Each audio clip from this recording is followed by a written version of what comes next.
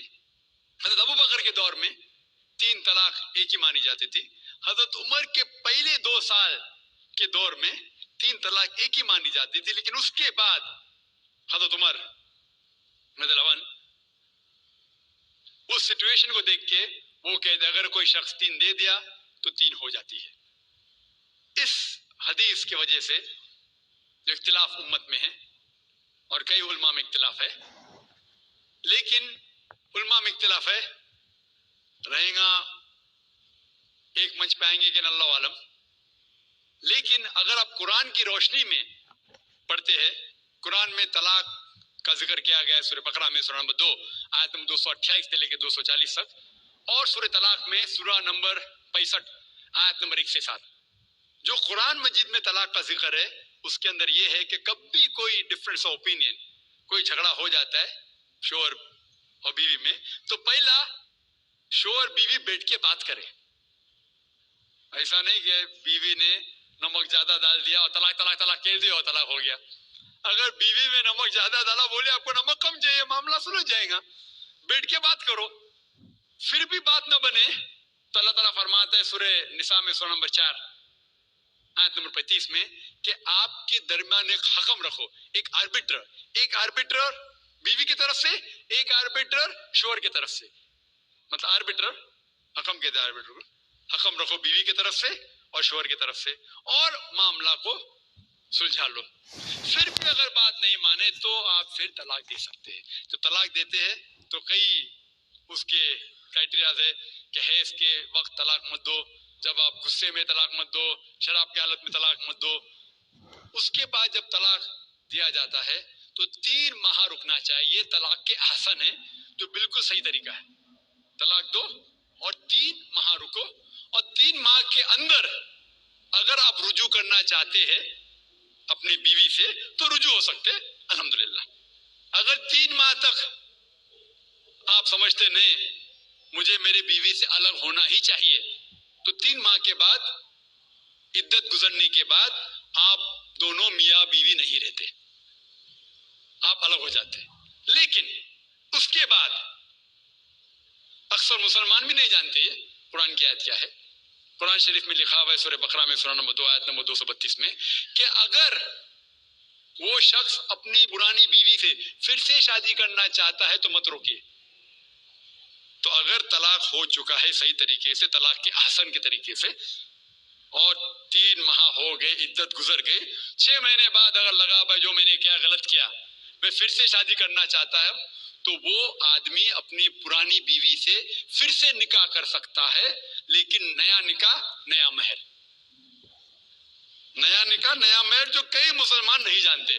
افسوس کی بات ہے کہ ہم مسلمان قرآن کو ترجمے کے ساتھ پڑھے ہی نہیں، صحیح حدیث کو ترجمے کے ساتھ پڑھے ہی نہیں. اگر ہم قرآن شریف کو صحیح طریقے سے پڑھیں گے اور صحیح حدیث پہ عمل کریں گے تو یہ جو غلط فہمیاں ہیں دور ہوئیں گی. اور پھر سے اگر شادی ہوئی پھر سے آپ ساتھ میں رہ سکتے، پھر سے پرابلم ہوا تو پھر طلاق دو، پھر 3 ماہ رکو، پھر سے الگ ہو جاؤ، پھر سے آپ چاہتے پھر سے شادی کر سکتے. 3 بار جائز ہے، تیسرے بار آخری بار ہے، اس کے بعد آپ پھر سے شادی نہیں کر سکتے جب تک وہ دوسری کسی سے شادی نہیں کرے. لیکن میں نے اپنی زندگی میں ایک بھی شخص میرے زندگی میں نہیں آیا جو طلاق کے حسن کیا، صحیح طریقے سے طلاق دیا، علیحدہ ہو گئے، پھر نکاح ہو گیا، پھر علیحدہ ہو گئے، پھر نکاح ہوا، پھر علیحدہ. میں نے کوئی بھی شخص میرے زندگی میں پورے دنیا میں ایسا شخص کے بارے میں سنا ہی نہیں جو صحیح طریقے سے کیا اور بچھڑ گیا، پھر سے شادی کی، پھر سے بچھڑ گیا، پھر سے نکاح کے، پھر بچھڑ گیا، پھر شادی کرنا چاہتا ہے. اگر آپ صحیح طریقے سے قرآن کے اوپر عمل کریں گے تو یہ نوبت آئیں گی نہیں. اور کچھ لوگ جو اسلام کو مذاق بنائیں اور کیا کہتے کہ اچھا اگر ایک ساتھ میں دے دیے، 3 طلاق دے دیے، ہو گئے، ابھی کیا حلالہ کرو. قرآن کہتا ہے 3 طلاق ایک ساتھ میں بھی دیں گے تو ایک ہی ہوتی ہے. محمد صلی اللہ علیہ وسلم کے وقت پہ 3 بھی ایک ساتھ میں دینا ایک ہی ہوتا تھا. حضرت ابو بکر کے ٹائم میں بھی 3 طلاق ایک ہی ہوتا تھا. حضرت عمر کے دور میں لوگ جو کہتے 3 طلاق تین ہوتی ہے. کئی علماء کہتے ہیں کہ ان نے یہ اپنے فتوے پہ رجوع کیے اور انہیں افسوس تھا کہ یہ فتویٰ انہیں دیے, اور کئی لوگ کہتے ہیں نہیں ان کا فتویٰ صحیح تھا. اس میں امت کا اختلاف ہے. لیکن اگر قرآن کی روشنی میں دیکھیں گے تو 3 طلاق ایک ساتھ میں بھی دیں گے تو ایک ہی ہوتی ہے.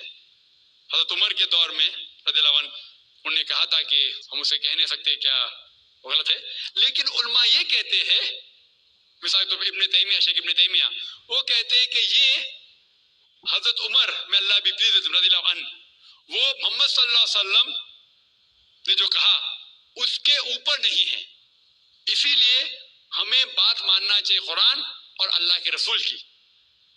اس کے اندر حضرت عمر میں اللہ بھی پلیز رضی اللہ عنہ انہوں نے رجوع کیا, اسی لیے وہ کہتے کہ 3 طلاق بھی ہوئیں گی تو ایک ہی ہوتی ہے, 3 نہیں ہوتی. اس میں امت کا اختلاف اس لیے ہے کہ ہم نے قرآن پڑھے ہی نہیں. ہم اگر قرآن پڑھیں گے صحیح طریقے سے اور جانے, کئی لوگ یہ سمجھتے ہیں کہ طلاق کے لیے 3 بار بولنا ضروری ہے, اگر 3 بار نہیں کہیں گے طلاق ہوتی ہی نہیں.